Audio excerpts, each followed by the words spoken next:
Elizabeth Fry Society do are also very valued and incredibly important as well.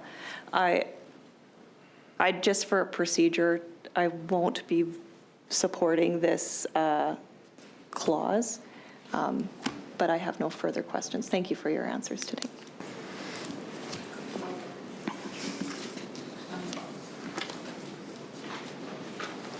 Okay.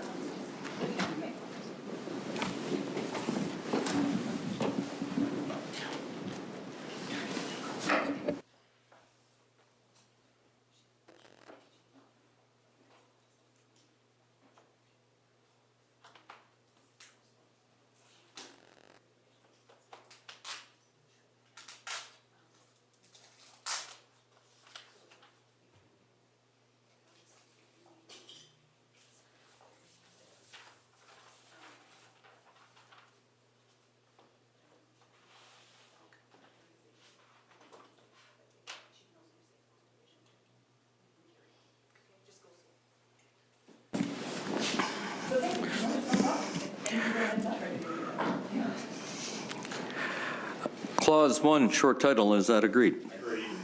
Carried. Clause 2, is that agreed? Agreed. Clause 3, carried. Clause 3, is that agreed? Agreed. Carried. Clause 4, is that agreed? Agreed. Carried. Clause 5, is that agreed? Agreed. Carried.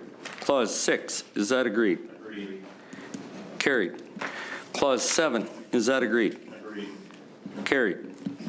Clause 8, is that agreed? Agreed. Carried. Clause 9, is that agreed? Agreed. Carried. Clause 10, is that agreed? Agreed. Carried. Clause 11, is that agreed? Agreed. Carried. Clause 12, is that agreed? Agreed. Carried. Clause 13, is that agreed? Agreed. Carried.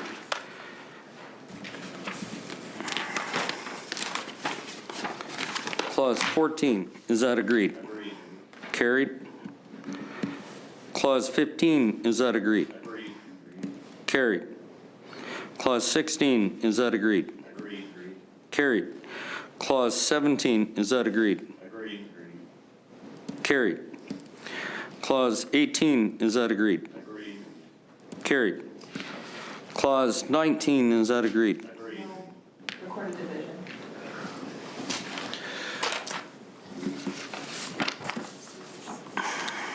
Okay.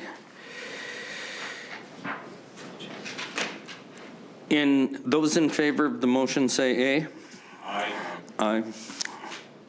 Those opposed to the motion say no. The ayes have it. The ayes have it.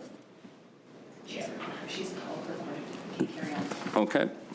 A recorded vote has been requested. I'd like to inform the members for the process for voting with proxies in this committee.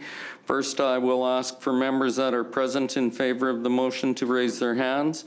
And then I will ask members if there's any proxy votes in favor of the motion. We will do that process a second time for the opposed to the motion. Any questions about the process? No. All those in favor of the motion, please raise your hand. Okay. Do any members have voting proxies in favor of the motion? I have.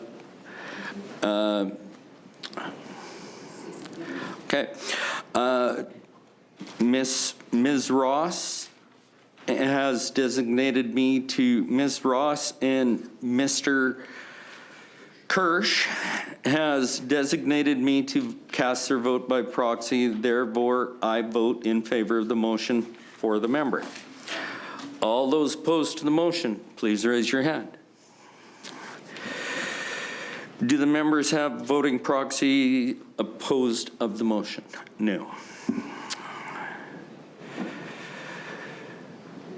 We do it again. Those in favor of the motion? No. We're good? Yeah. Okay, we're good. I declare the motion carried.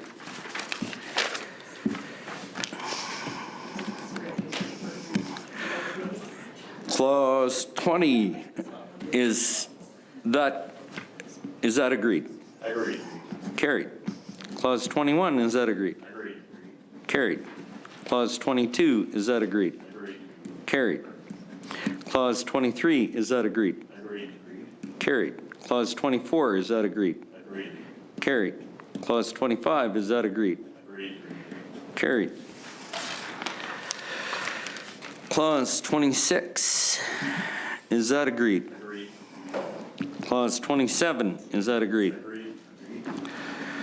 Clause 28, coming into force, is that agreed? Agreed. Her Majesty, by and with the advice and consent of the Legislative Assembly of Saskatchewan, enacts as follows: the Coroner's Amendment Act 2019. I would ask a member to move that we report Bill number 189, the Coroner's Amendment Act 2019, without amendment. Mr. Francis so moves. Is that agreed? Agreed. Carried.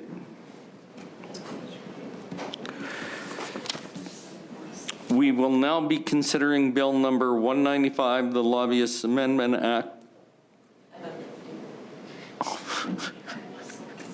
We need them, maybe just take a short recess. Oh, we'll take a 5-minute recess. Oh. I need to wipe this spot down anyways. There is Yeah, I did.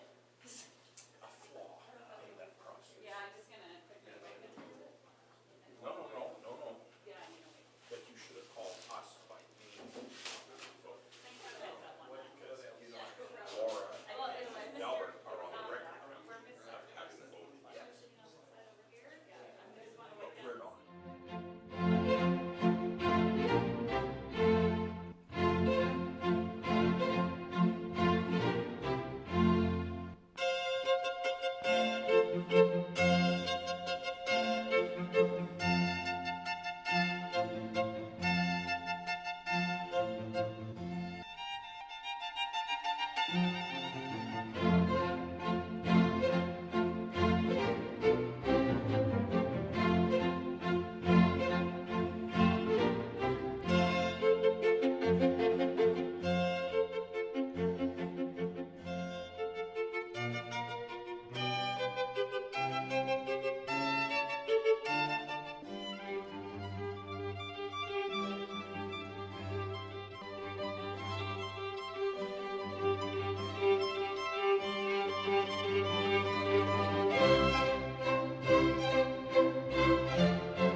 Thank you.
We will now be considering Bill number 195, the Lobbyist Amendment Act 2019. We will begin our consideration of Clause 1, short title. Minister Morgan, please make your opening comments and introduce any new officials. Thank you, Mr. Chair, and colleagues from both sides of the House. I'm joined tonight by Darcy McGovern, QC Director, Legislative Services. I'm pleased to be able to offer opening remarks concerning Bill number 195, the Lobbyist Amendment Act 2019. This bill will amend the Lobbyist Act to address recommendations made by the Registrar of Lobbyists in his annual report. The proposed provisions will make it an offense for lobbyists to provide gifts or personal benefits to public office holders. Gift or personal benefit is defined to include money, if there is no obligation to repay it, and a service, hospitality, or property, including the use of property that is provided without charge or for a charge that is less than its commercial value. An exemption is made for gifts or personal benefits that are part of normal social conventions and worth less than $200. The bill will also remove the exception from registration for all nonprofit corporations. A limited exception from registration for nonprofits will continue for nonprofit organizations with a charitable mandate and less than 5 employees who lobby for a total of less than 30 hours per year. Small charities operating through volunteers will continue to not be required to register. All nonprofits without a charitable mandate will be required to register. Finally, the threshold for registration will be reduced to promote transparency by requiring more individuals who lobby to register. The proposed provisions will reduce the threshold for registration as an in-house lobbyist from 100 hours spent lobbying to 30 hours, which includes time spent on preparation and travel for lobbying efforts. This will ensure that the activities of more individuals are captured by the legislation without requiring registration of every casual encounter with a public office holder. Mr. Chair, with those opening remarks, I welcome your questions regarding Bill 195, the Lobbyist Amendment Act 2019. Are there any questions? Mr. Forbes has the floor. Thank you very much, Mr. Chair, and I appreciate the opportunity to be here today to ask a few questions. I know this is one that the Commissioner has been lobbying for, in fact, if I may say that. And I would take a moment right now just to acknowledge the good work that the Commissioner has done. He'll be retiring on, I think, July 1st is his last day. And so he's been with us for some 10 years and has done, I think, a pretty outstanding job. It's pretty hard herding a group of people like us some days, and we all interpret things. Cats is the words I was thinking of. But I just want to take a moment and acknowledge Judge Ron Barkley and his good work that he's done for the province of Saskatchewan. Obviously, now I'm looking back what he wrote, and the question was to remove the 100-hour threshold for in-house lobbyists, and he asked that it just be simply eliminated. But Justice has come back with the idea of 30 for in-house. Why 30?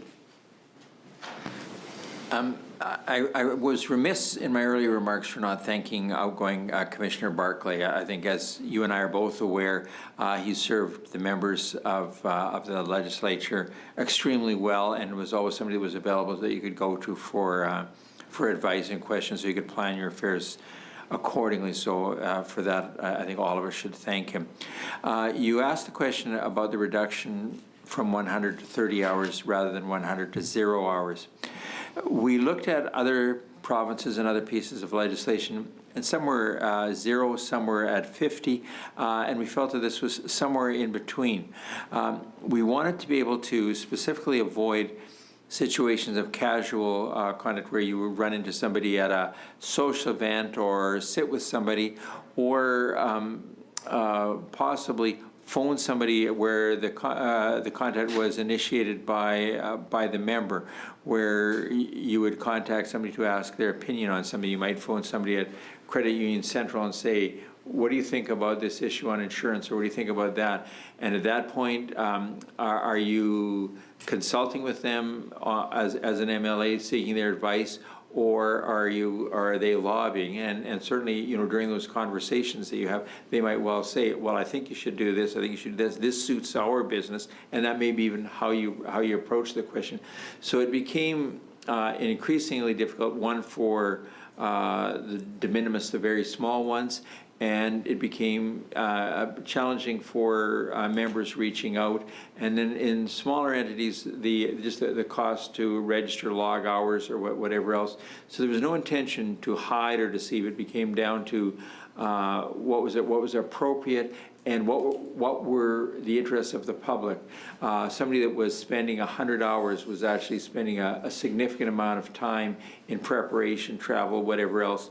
So it was right for somebody in that category that probably at 50 or 70 hours, they're serious, and the public would have an interest in knowing. But by the time it got down to 30, you're down to relatively small numbers.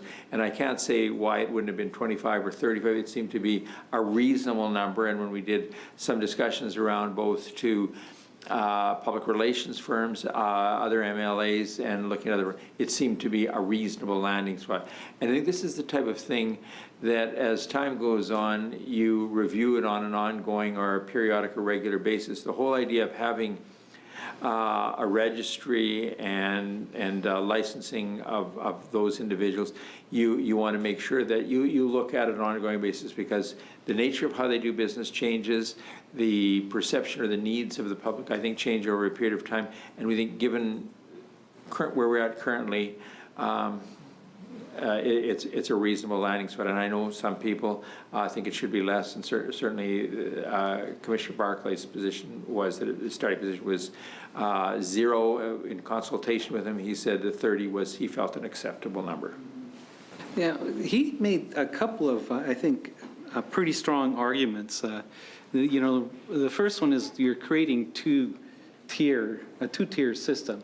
Those who are in-house and those who are professional lobbyists. Is there a reason to treat them differently? Darcy McGovern with the Ministry of Justice.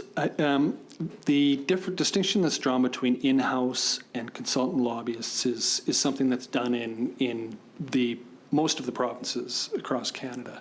And I think it was something that was recognized, as you recall, by the committee itself, the all-party committee in the House, when it came forward, identified the distinction between having employees within your organization as a corporate body who are, as part of their employment, occasionally performing that function, was viewed as a different in kind than a lobbying consultant, someone who hires themselves out professionally as having the type of contacts and the type of expertise that they feel that they can be paid specifically to trade on that. And it was understood that in every case of an in-house consultant, of a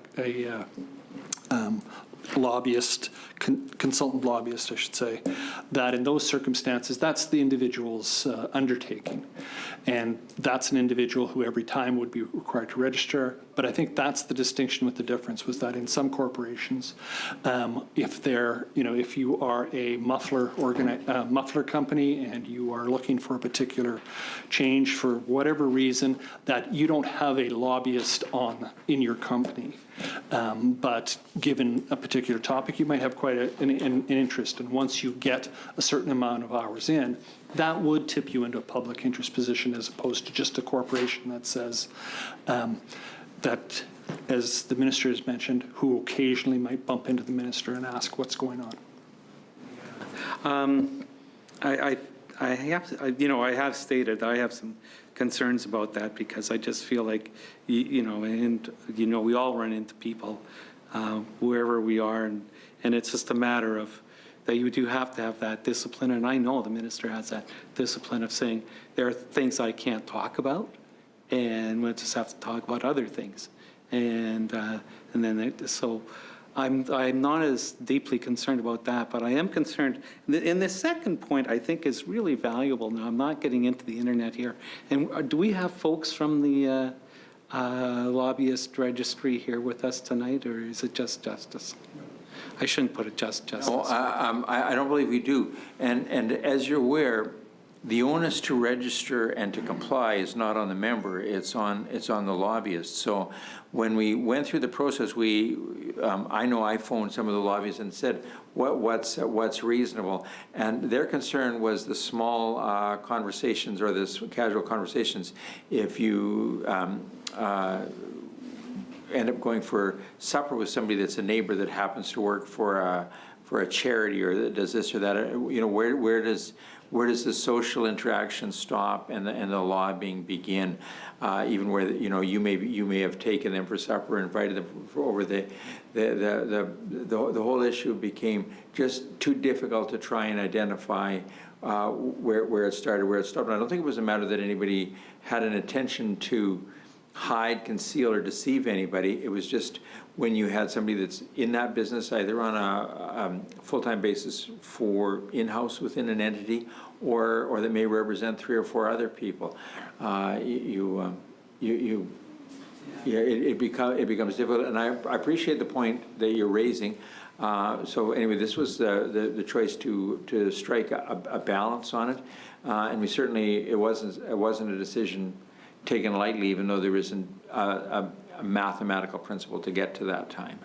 I would just caution, that kind of explanation, because in this day and age, and we've seen within the whole sexual conduct, the Me Too movement, the racism issues that we're dealing with now, it just doesn't cut it to say, I don't know anymore. We all have to work really hard to define our parameters and live with it. And so when you're going out for supper with somebody brings something up they shouldn't, you have to be pretty firm. In the past, I think that maybe social norms would allow you some latitude. That latitude isn't there anymore. I'll beg to differ with you on it. The idea of having the 30 hours is not to try and hide what your obligations are, is to avoid ones where there's small amounts, there's gray issues, and the de minimis principle. It's a matter, if you borrow somebody's pen and you don't return it right away, are you guilty of theft? No, you're guilty of not returning something. And it's the same thing. You have the conversation over offense and whatever else. I don't think anybody wants to put a lobbyist in a bad or difficult or an awkward position. So this was the number that we came to, not with the idea of trying to deceive, but if you take the point that you're making, where you need to be careful all the time. You don't know when somebody is a lobbyist or is required to register or not. You strike up a conversation. We have the people that come here every year in 218. We have them almost every night during session. So I don't know whether those people register. I don't know whether they aren't. A lot of them are charities. It's the one-off that they do every year. So we could say to those people, oh, well, you're lobbying. Therefore, you will, all of you, each of you that were here, even though you may be the mother of or father of a disabled child that's here to lobby on behalf of whatever supports that child might need, then you're going to have to say to them, you can't, you're lobbying. Or alternatively, if they come to you on an individual basis, at what point are they lobbying, or what point are they not? So that's the idea, is to try and allow for the normal relationships that a member might have without imposing the idea of creating and having them go through the process of registering, logging their hours, etc. We don't ask them those questions. We assume that they know, and it's up to the commissioner to determine whether there's compliance. I don't know of any situations where there hasn't been compliance, and would like to avoid that issue where somebody would say, I met with so-and-so from a particular union. Oh, well, were they lobbying me, or were they raising a legitimate issue in my capacity as an MLA? And those are where and I'm not saying it's shades of gray. I'm saying that's where your duty as a member goes. And I think on that we may have to agree to disagree, but I think that's the reason for it.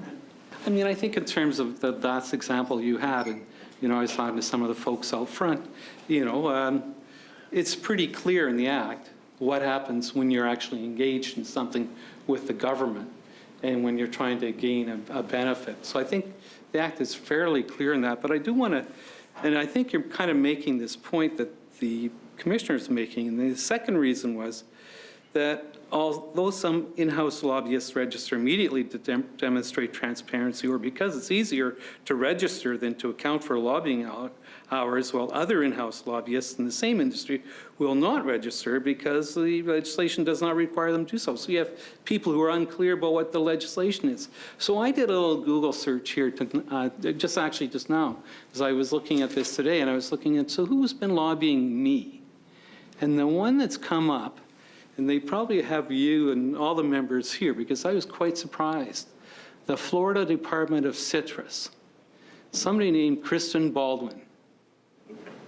And I'm thinking, what is that all about? I am pretty sure I have never seen any correspondence or a letter or anything to do with the Florida Department of Citrus. So that's why I'm just feeling it's too bad that, and I'll raise this with the folks from the registry tomorrow, because there almost has to be an auditing of this, because, okay, I get some of these because, you know, I know that I've gone to meet with them or I've talked to them, but there's a lot that I don't think I've had too much to do with, and I don't know about the Florida Department of Citrus. Now, they may call me up and remind me of this, but I don't know. But I just feel that this is where we have this problem where we've kind of got a big loophole, that 30 hours. People say, well, I should register because then I'll be okay. And then you have people who aren't registering because they're betting that they're not going to make the 30 hours. So they're not in the list. You're missing the ones that should be in the list. And you're getting people like this who, now probably she's a professional consultant, and maybe he's done this right across Canada, named every MLA as a safety blanket. I can see that scenario. But it really is meaningless, because if all of a sudden I had somebody come up, and one of my constituents who have been trying to grow oranges in Saskatoon Centre wanted to know, what am I doing with hanging out with these folks? What do I say? You know, I don't have any kind of defense, but they've registered. They've said they've had some contact with me. So I think that there's a, you know, to address the problem about the uncertainty that you face as a minister, that's the training, and we know we have to do more and more of that, and we just have to be more professional at the jobs we do. And, you know, I trust so many of the people who are in the Executive Council that they can do their job well. I don't have any doubt about that. But I feel that we're creating a problem that we're going to be back here revisiting anyways, because when I see who's been this kind of thing, I really have a question about how effective is this the way it is now. And Mr. Chair, through the chair to the member, just to give some context in terms of where this places Saskatchewan in terms of having moved from 100 hours to 30 hours.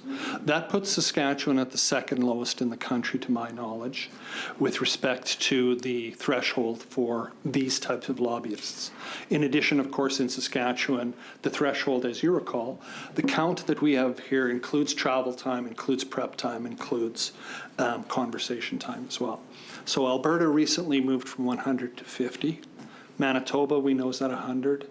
And Ontario's at 50. So the choice to go from 100 to 30, you know, I would submit is a significant step. The issue that you've raised in terms of saying, drawing a line between overcompliance, where someone says, sign me up across the board, across Canada, and sign me up with every MLA because, you know, I'm not sure if that'll work. You know, that's a problem, and my submission would be that that's exacerbated by going with a low number, where people say, well, I might trip over. And it'll be interesting to see if you did go to a zero number or lower number, if you don't have people who just say, cover the waterfront, make sure that I'm covered, I'll list everybody, and if I don't, so that if I happen to see Mr. Forbes walking into the building and I lobby him with respect to a particular issue of the day, looking for legislation, whether I'm properly registered in that circumstance as a lobbyist out front of this building. But I think 30 hours is a time frame where, just to, as I say, set the context, It's a significant change, and it'll bear some watching. And I think, as the minister mentioned, as we move forward with this, it'll be interesting to see how it applies. And if it, I don't know that we can't view this as incremental over time, but we've gone from not having a registry in Saskatchewan, and we're going to now go to having the second lowest threshold in Canada, with the only other changes having occurred recently. So I think in that regard, this is stepping up. As you know, there's other recommendations from the registrar in this piece that are met and met squarely. And whereas, as the minister said, we've gone from 100 to 30, but it doesn't go to 0, not yet. And I would think this is the one of the, essentially there's 2 recommendations, and this is one of them, but I think this is the biggest one. And I could be wrong on that. Maybe there's 3. But at any rate, I feel that I appreciate your comments on the speed at which this legislation took to come about. I don't have the dates of the timeline of when people start talking about lobbyist registries in Canada, and where we are now. I know this has been a big topic for quite a while, so I wouldn't say that we are, it's taking us some time to get to this point. But back to tracking lobbyists, you mentioned that some people, you talked to some people, you reached out to some people. Did you take notes of who you were talking to? Do you have a list of the different groups who and what they said about this? As I indicated, we don't know who is a lobbyist or not. We know that there's businesses like Earnscliffe and Hill and Knowlton, and I talked to people like Kaveri Braid and said, "What's this?" And they said, "Well, if we, she used to work in executive council one time, so in her case, it was, you'd have a chat with them. Her kids chum with my nephew, so we cross paths. That's the nature of things. So I don't know what she reports or doesn't report. I don't ask. I don't keep track of it. I know in the discussion I had with her and 2 or 3 others, it was they wanted to see something somewhat above 0, and that's what it is. So I don't have a consensus to say that's why it is. I've looked at my own on there, and I think that there's a need to drop the threshold because you and I know that we've been lobbied by people that didn't show up. I'm feeling somewhat inadequate because I wasn't lobbied by the citrus group from Florida, and I like orange juice, so I'm concerned by that, and I'm thinking of writing a letter. Now, the reason why it likely showed up on your list would be because it's the aggregate of everybody they talk to. So if they talk to half a dozen people for 20 minutes at a time, they're starting to approach that. So they may have done more than they might need to. We don't look at that. That's not the role of us as MLAs. I do have on my list the Association of Realtors. They came wanting changes, some of the ones that we made during the last round of things, and so I think that's quite proper. Now, there's others that lobby all of us, firefighters, that are lobbying on behalf of presumptive coverage for certain cancers. Well, that's probably going to show up in subsequent reports. So we want to be careful about the onuses or the things that we set up as barriers to people wanting to come and see us on behalf of a church group, charity, or whatever else that they might belong to or be active. And I mean, it's a discussion to have with the people. And what I'd encourage you to do when you talk to people is ask them if they have registered, and if you find somebody that has, ask them how oner it is to comply. I have only had very few conversations about that with 1 or 2 people. Anyway, I'm not going to convince you, nor will you convince me. But anyway, the comments you make, I appreciate and respect, and we'll certainly want to watch them as we go forward. And I appreciate that, because this is all a learning experience that we go through every couple of years. We get a half an hour to chat about this, and hopefully we all get better at this, and we all get to learn And I appreciate the opportunity to review the lobbyist legislation, understand it, take a look through the registry and understand it further.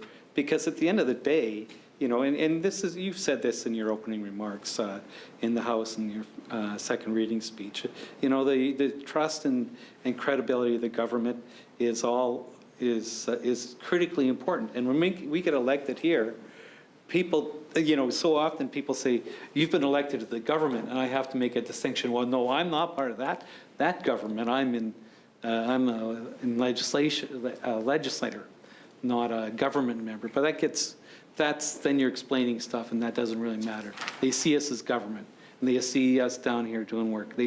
To them, you know, we're all in the same boat together, which is fair enough, you know. So it's important that we take time to really reflect through this, because I think it is critically important. And that was interesting, you were talking about the other group that I happened to look through, which was interesting, was the Federated Co-ops. I thought, well, you know, I don't know how they popped up, you know, and ironically, they've lobbied 10 of my colleagues, but not me, you know, and I thought, what's that? Oh, I think I am a member. I've been given the gears about that a few times in the House, and I suspect they probably looked carefully at who else had lobbied you and said, oh, citrus scores. I don't know. I can't speak to that, and they're not on my list, even though I meet with them several times a year for whatever. So I can't say who is or who shouldn't be there. That's up to them to make those determinations. And it's for that reason, the points you just made, that I think you need to have some kind of a threshold above 0. But in any event, it's a discussion to have with whoever your successors might be in subsequent years. So. And then this is a point I wanted to make. So when I was outside talking to the Unifor folks, I said, you're not on the list. SEIU West is on the list. Different unions are on the list. Why isn't Unifor on that list? You know? Now, of course, they're engaged in an action that you are meeting and talking with them or your representative. That's not lobbying. That's about something that is a specific case that has to be dealt with. So I think this is all very important that we take this as a serious thing, and it's very, very, very key. Now, the other two things I wanted to ask is one about travel, and you had made the comment about travel and time adding up to that. Now, is that in the Act, or is that going to be in the regulations? To that. What the Act refers to in terms of the threshold, and then it talks about it being prescribed, and what it has been since 2014 in Saskatchewan. In the regulations, it provides that when they talk about lobbying, it includes the following time directly related to and necessary for carrying out lobbying: preparation time, time spent communicating with public office holders, and travel time. So in some provinces, and I can't rhyme it off my top of my head, prep time, travel time weren't included. In Saskatchewan, the choice was made that all 3 of those are included, which obviously would aggregate the time to get it would get you to your threshold quicker if all those are included. So those are existing regulations? Those are existing, and when we went from 100 to 30, we didn't change that. And do you have no anticipate intent of changing any of the regulations that may come up because of this passage of this bill? I don't think so, unless we have to technically change a form to say 30 rather than 100. Right. But there's no Right. policy intent that I can identify at this point. Okay, fair enough. So I wanted to ask a little bit about the charitable nonprofits.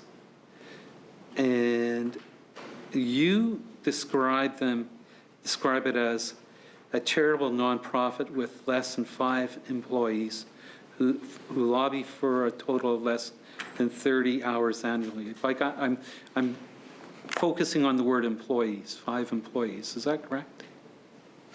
I think that's In the bill, in the bill. yeah, it talks about, has both, so the distinction that's being made now, and this is an exception from the requirement. So what's new here is that nonprofit organizations, associations, societies will be covered, will be required to comply with these requirements in the Act, unless they have both a charitable purpose and fewer than 5 employees. Right. And if, and then the 30-hour threshold. So you need to have a charitable purpose rather than a alternative purpose. And you need to have fewer than 5 employees.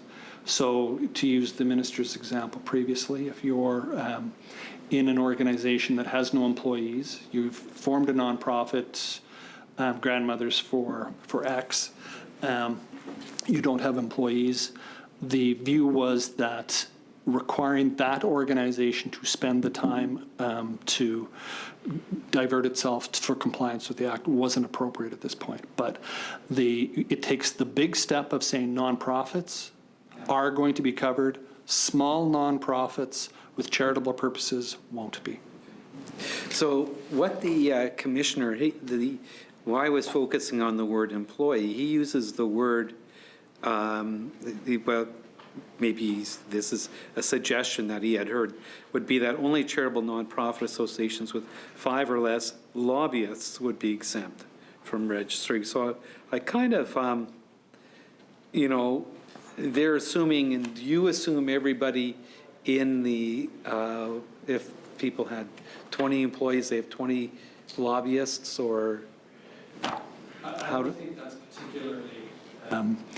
And of course, we had shared the draft material with Mr. Barclay as we move forward, and this wasn't a distinction that he made. Frankly, there's very few organizations that have 5 lobbyists that have a charitable purpose, and I'm not going to suggest that he misspoke, but it's I think the intent was to say small organizations that don't have an employee structure is who we meant to exempt. Not, we don't want to say we've got 36 employees, but only 4 of them are employed as lobbyists, therefore we don't have to comply. That's not our standard. Our standard is charitable purpose and under 5 employees. Yeah, I think it'll be. When you think about small groups like Child Find, who comes here periodically, I think they would be right around that threshold of 5. For us to say, oh, well, you are or you are not in, because you're at that 5, and you're not characterizing somebody as a lobbyist. I mean, they're all looking for money from the government to do their programming, which is good programming, and we're trying to support them. So for us to say, oh, well, I can only talk to so-and-so because they're not a lobbyist, or I can do this. So I think the idea of saying it will cover all of your employees, we didn't get a distinction of full or part-time employees, but a lot of them do, a lot of volunteers. But I think that I think captures the essence of what he was trying to achieve. And I think that's fair, and I think that's good, because, again, using some of the large corporations when I've gone through, they've listed everybody.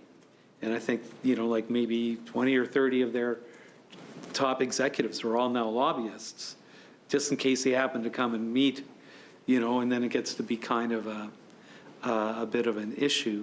And I'm not sure if it's actually Mr. Barclay's words. He had said that his one suggestion would be, if I read that more accurately into that. So that could be the case. But the other question about that, though, is that where you would have some small charitable organizations, and of course this is always the question about charitable, and I guess that's defined by the income tax people, and but there's no dollar amount to what their annual budget is. So that something, you can have a small organization in Saskatchewan that maybe now this might be the question I'm asking you. So if you have a branch here in Saskatchewan that has less than 5 employees, but it actually has a pretty big bank account because of the fundraising that they do here, for whatever reason. They may be part of a national system or whatever. So there's no correlation to how big their financial. There is not. The distinction in the legislation that is now being made, previously it was nonprofits and those sorts of organizations, with the overall intent having been where you have consultants who are in the business of lobbying or who are looking for financial gain, that was the target that was initially drawn. This is expanding that circle, if you will, to say we're going to pick up nonprofits now, period. But if you have a charitable purpose, and the 5-employee distinction that we just made, then, under the 30-hour threshold, you don't have to come forward. There isn't anything that says if you're a small but this year doing well with your funding, that would change that. I think the way that that's addressed, and one of the really important pieces in this new bill that was suggested by the registrar, is to provide that lobbyists may not give gifts to public office holders. So being a rich organization in that regard should have no bearing in terms of your lobbying effort, because it's still a matter of the communication. You are prohibited by law now, and it is an offense under this legislation, to provide a gift in excess of $200 outside of ordinary, the rules in the members' conflict, the general rule of saying if it's a matter of protocol and you give someone a coffee mug, that's a different scenario. But that's a new provision in this act as well, and I think that's a different way of skinning the same cat by saying, no, if you're a lobbyist who wants to give large items, I mean, obviously any member has to list that under the members' conflict, and there's a different way that the members are protected from that. But this hones in on the lobbyists themselves and say, it is a breach of the law for you to purport to try and give a gift that would place a public office holder in that position. They can still give gifts to a political party. Well, that has nothing to do with this legislation. Donations to a political party are forms under the Election Act. There's a disclosure, anything over $250 shows up. So if a lobbyist chooses to make a political donation, that's not a gift, that's a donation under that act. Well, I have strong feelings about that as well. But I feel those are my questions, and I appreciate the answers. Thank you very much. And we're ready to go on that. Excellent. Clause 1, short title, is that agreed? Agreed. Clause 2 is carried. Clause 2, is that agreed? Agreed. Carried. Clause 3, is that agreed? Agreed. Carried. Clause 4, is that agreed? Agreed. Carried. Clause 5, is that agreed? Agreed. Carried.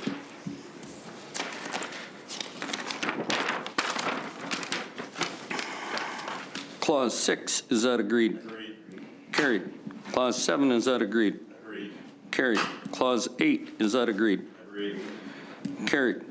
Clause 9, coming into force, is that agreed? Agreed. Her Majesty, by and with the advice and consent of the Legislative Assembly of Saskatchewan, enacts as follows: the Lobbyist Amendment Act 2019. I would now ask a member to move that we report Bill number 195, the Lobbyist Amendment Act, without amendment. I so move. Mr. Dutremont so moves.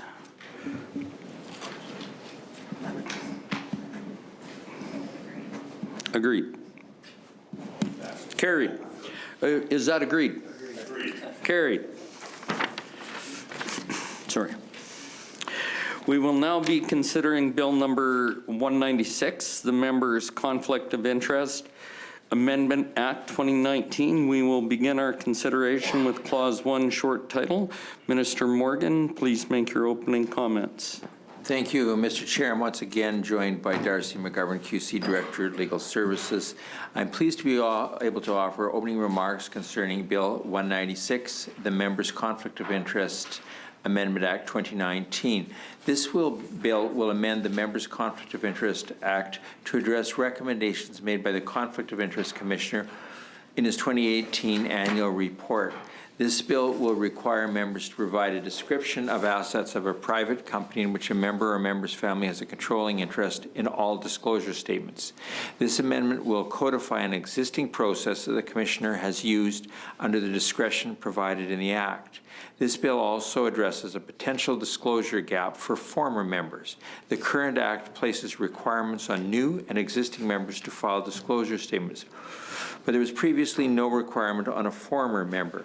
Former members will now be required to file a disclosure statement within 60 days of ceasing to be a member. This ensures that disclosure is provided for the entire time that a member was active.